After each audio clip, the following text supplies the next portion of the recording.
Scan to unlock Sovi and ace your tests.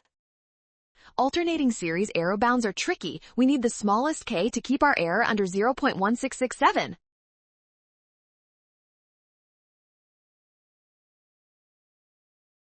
The alternating series error bound states that the absolute error for a partial sum is less than or equal to the next term, a sub k plus 1. We must find the first term in our table strictly less than 0.1667. Let us check each n for that threshold.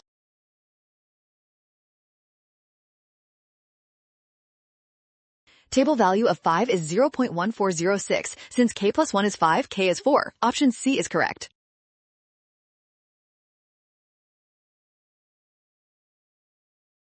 Well done! Scan the code to learn with Sovi. Avoid rushing when checking table values. Trust given bounds to find the right term.